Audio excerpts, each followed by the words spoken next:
اللہ تبارک و تعالیٰ نے تین چیزوں کے ساتھ پیوست بنایا ہوا ہے، اکٹھا بیان فرمایا ہے اور ان کو لازم قرار دیا ہے۔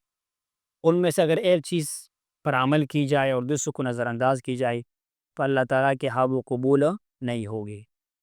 پہلی چیز کیا ہے؟ ارشاد باری تعالیٰ ہے وَأَطِیعُوا اللَّهَ وَأَطِیعُوا الرَّسُولَ، اللہ تعالیٰ کی اطاعت کرو، فرما برداری کرو اور اللہ تعالیٰ کے رسول کی اطاعت کرو۔ تو اگر ایک شخص کہے کہ بس میں صرف اللہ تعالیٰ کی اطاعت کروں گا، مجھے کسی اور کی حاجت نہیں ہے، معاذ اللہ، رسول کی اطاعت کی ضرورت ہی نہیں ہے، معاذ اللہ، جس طرح کہ آج کل ایسے لوگ ہیں اور کافی لوگ عرصے سے ہے، تو اللہ تعالیٰ کو اس کی اطاعت جو ہے وہ قبول نہیں ہوتی، اس کی اطاعت قابل و قبول نہیں ہے۔ دوسری چیز کیا ہے؟ وہ ہے کہ اقیموا الصلاۃ وآتوا الزکوٰۃ، نماز قائم کرو اور زکوٰۃ کو ادا کرو۔ اگر ایک شخص نماز پڑھتا ہے لیکن زکوٰۃ ادا نہیں کرتا تو اللہ تبارک و تعالیٰ اس کی نماز کو بھی قبول نہیں فرمائے گا۔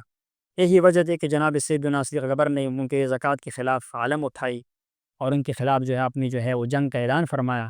وجہ کیا ہے کہ زکوٰۃ بھی نماز کے ساتھ لازم ملزوم، نماز دین کا حصہ ہے اور پنج بنائے اسلام میں شامل ہے، تو نماز کے ساتھ زکوٰۃ جو ہے وہ لازم۔ اور تیسری چیز کیا ہے؟ بڑی اہم چیز، رب کریم کیا فرماتا ہے کہ انشکر لی ولوالدیک، امر ہوتا ہے میرا شکر ادا کرو اور میرے بعد اپنی والدین کا شکر ادا کرو۔ اللہ تعالیٰ کا شکر سب سے پہلے ہے اور اس کے بعد والدین، مجازی خدا کے درجے پر ماں باپ، جس انسان کو پالا پوسا بڑا کیا، اس کا شکر ادا کرنا ضروری ہے۔